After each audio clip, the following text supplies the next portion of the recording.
Hi, Vanessa here, your health coach reporting live from St. Petersburg, Florida. This video is a continuation from last week's video. So if you did not see last week's video, look in the comments section below and watch that video first, or else this one won't make any sense. Before I go any further, disclaimer: never ever discontinue or reduce the dosage of your medication based on anything you learn from my videos without first consulting your healthcare practitioner or your licensed physician. Last week we discussed the fatal flaw in the FDA upon approving lifestyle medications based on surrogate markers, and I showed you in the FDA approved package insert where that antihypertensive medication did not do anything to reduce a patient's risk of having a fatal or non-fatal heart attack.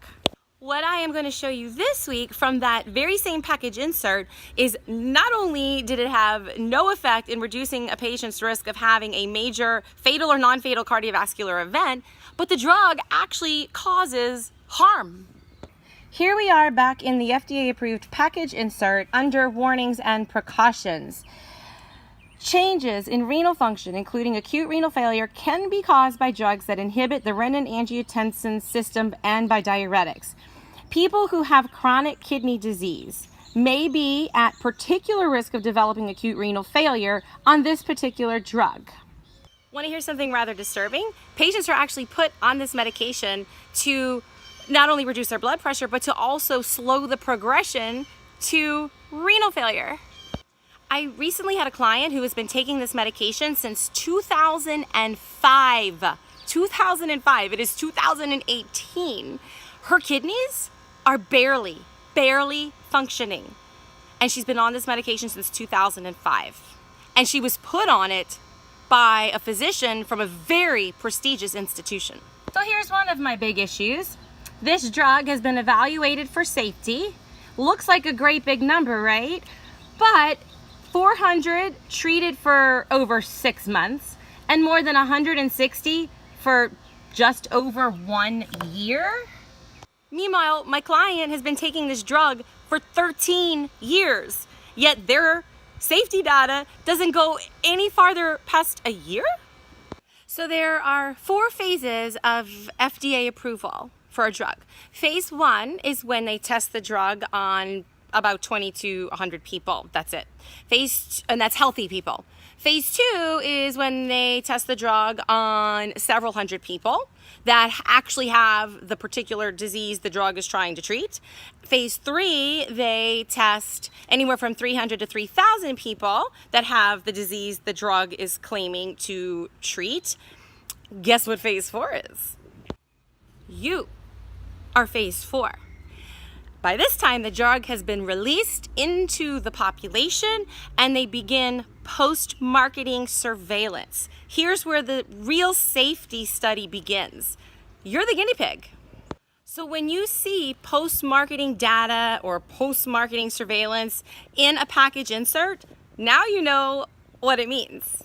Back in the same package insert that we've been looking at this entire time, here it is, post-marketing experience. This is the drug that my client, whose kidneys were barely working, was taking.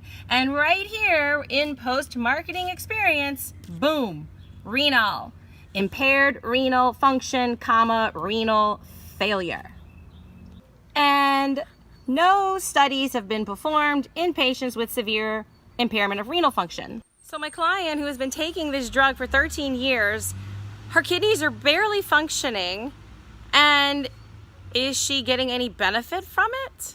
There are no trials of this drug demonstrating reductions in cardiovascular risk in patients who have high blood pressure.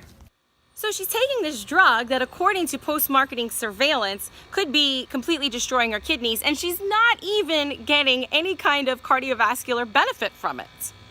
So what is the take-home message here? Lifestyle drugs are completely ineffective in improving your health outcomes. Not only are they ineffective in improving health outcomes or your risk of having a major cardiovascular event and dying from it, but they're harmful. Regarding diseases of lifestyle, if your lifestyle put you in that mess, The only thing that's going to get you out of that mess is by changing your lifestyle. In other words, get closer to whole plant-based foods. The closer you can get to a whole food plant-based lifestyle, the healthier you will be and the more medications you could potentially come off of.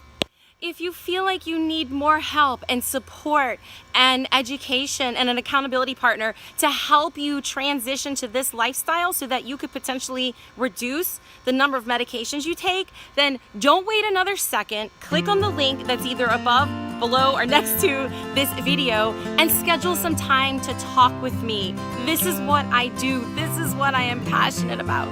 Thank you.